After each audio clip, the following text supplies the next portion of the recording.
Jim Cramer is peddling his tired gardening metaphor to convince you that getting wrecked in tech is actually healthy rain. You should celebrate. This is peak Wall Street gaslighting, telling bag holders to thank the market for flushing their portfolios while he spins the latest AI sell-off as a gift. Accepted. Be coveted. I bring this up because rain is to guard the sell-offs are to the stock market. You should expect them, maybe even hope for them. We just don't realize it at the time. Like today, Dow dipped 26 points, S&P lost 0.49%, NASDAQ shed 0.90%, was uglier at one point, pretty ugly. So tonight I want to sing the praises of rainy day sell-offs like this one and explain how to use them and why you should like them. First, let's look at what happens when you don't get enough rain. That is the story of the great run-up at the end of the dot-com bubble from 1999 through the first quarter of 2000 that people are always referring to, but they didn't live through it like I did. If you weren't around back then, you might not know that there was almost no rain in that market, just scorching sunshine day after day. We had stocks of worthless companies going up and up and up, nurtured by the sun of reckless buying by both individuals new to the market and growth-craving mutual funds who just were the scourge of the market. These buyers never took a break. If you got to sell off, it was only for just a couple of hours, not days, as buyers could not resist throwing money at anything that looked like an internet company or one that helped them. It was a market full of what we call parabolic moves. That's where stocks go straight up and never even go stair-step. This is a pattern, by the way, I don't mind at all. What only happened in this Mojave Desert style of bull market? Pretty simple. We went up so much that we were deluged with two things: secondary offerings from companies, that's right, raising new money, and massive insider selling. Now, these bogus stocks moved up on very little volume. So when they were finally inundated with insider and corporate selling, the stocks just wilted. More than 300 of this newly minted companies in the 1999 to 2000 period embarked on these wild and crazy trajectories, where after gigantic moves, a torrent of selling hit the market, and they crushed the individuals and the mutual funds that invested in this dross. People lost hundreds of billions of dollars, and many never came back. Now, I have spent the last 25 years trying to prevent people from sticking their necks out too far in these kinds of fly-by-night markets. And I will shout from the rooftops when I see one. When I saw a similar move in the chimerical stocks last year, I labeled it the year of magical investing to spoof it, make people aware that the whole shebang was living on borrowed time. Sure enough, the entire group collapsed in the fourth quarter. Many people again got hammered, but fortunately nowhere near the destruction of year 2000. Many of you are still with us. Despite what you may hear right now about the data center and the overextended nature of a handful of stocks, this period is nothing like that one. Sure, we got too many parabolic moves, but unlike the dot-com era, the year of magical investing, the companies that are moving up strongly are real, meaning they have sales and earnings, and their prospects are extraordinary. Many have great balance sheets, especially if they're in memory or storage or processing of data. The bad news, though, is the if in that sentence. Today, the Wall Street Journal ran a story that basically said one of the chief pillars of the artificial intelligence rally, OpenAI, may not be doing as well as you and I thought. It may not have hit key benchmarks as you and I thought. It may have over-ordered as you and I thought. And to read between the lines, it may bring the entire edifice down when the company, well, let's just say, tells us the truth. How about that? When I read the piece, I was reminded of all the amazing hatchet jobs that I was forced to write in my multitude of journalistic haunts when I was younger.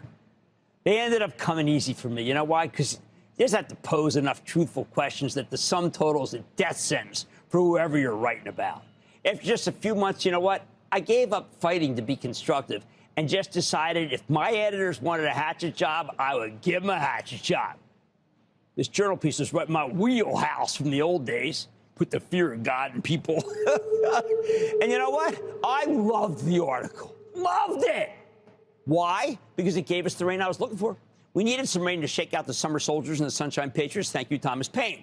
This article was filled with such a hailstorm of fright that it finally caused an AI-related sell-off that this market needed so badly. Thank you, Journal. It was like rain. But you know what it also reminded me of? Fertilizer, the natural kind. I found it hard to believe that things were as laughable and pathetic at OpenAI, the artificial intelligence kingpin, as the article made it sound like. What a laughing stock. Hey, maybe that's because, you know what? I was thinking, why do I like it? It's because I trust the CFO of OpenAI, Sarah Friar, whom I've known for ages and has never bagged me. Now, it's entirely possible that she woke up this morning and she said, today is the day I'll make a national fool out of Jim Cramer by telling him things are great when they're really awful. But one, I don't think I'm that much of a priority. And two, she's too honest for her own good. Sure, OpenAI has issues. Oh, yeah. But it has not paid to bet against it so far in practice or in theory. Still, if I thought that OpenAI were Lucent or Nortel or Global Crossing, the real, let's just say the worst of that period, if I thought that you were going to lose money because of this, do you think I wouldn't shout it from the rooftops? I don't play for dinner. Let's go back to the rain metaphor for a moment, though. We're on the cusp of the big four tech earnings, Amazon, Alphabet, Meta, and Microsoft. And that could all disappoint if this article has substance. Honestly, that's exactly what this market may need, though. We need a shakeout of the fair weather soldiers and the fair weather shareholders. And we actually need to have some shorts built in. That's what rain does. That's how a market can continue. Otherwise, it will go bubblicious. We're also seeing a host of other stocks that have gone parabolic. ARM Holdings, which we own for the trust, Dell, AMD, which I wish we owned for the trust, and Corning, which reported this very morning. These stocks had threatened to touch the sun. Corning flew too close and had its Icarus moment today, tumbling nearly 9%. I told members of the investing club that it didn't really matter what Corning said, because its stock had gone parabolic, running so much that disappointment was indeed inevitable. Sell, sell, sell. It didn't matter that the company announced two huge clients, something that would have normally sent the stock barreling into the sun. Instead, it reacted to the rain and got clubbed. I say good. Corning needed that too, even though my trust owns it. It's what we needed to see. Now, do all these parabolas mean that the entire move is kaput? No, not at all.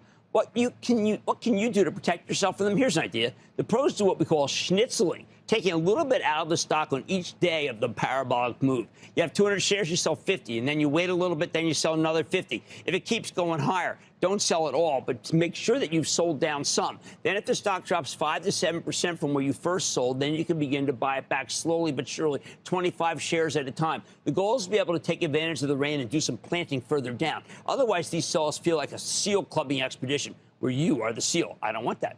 What makes me so certain things are okay? The fourth industrial revolution. That's what. Do I know if OpenAI is going to be the best investment ever? You know what? Frankly, I don't care. What I care about is owning the stocks that are best prepared to benefit from the need to have compute, storage, and power. The three shortages that are driving the moves, like the one in Seagate this very evening. A memory disk drive, which just reported after the close, is up 100 points. Of course, I keep the Chapel Trust diversified. We own a lot of companies for the trust that are not in the more or less malign data center space. We handled the nasty downdraft of tech innuendo when NVIDIA was 40 or 50 points lower than it is now. We'll handle that, too. Here's the bottom. I'm not worried about the rain. My bottom line says newspapers, hedge funds, managers, panelists, commentators, you name it, bring it on, especially the gas bags who can drum up a storm if they have to. Instead, I worry about a lack of rain that will cause this market to self-immolate. Fortunately, today we got a nice shower of selling. Don't worry, more showers ahead. Can't handle it? Buy an umbrella. Brian, North Carolina. Brian.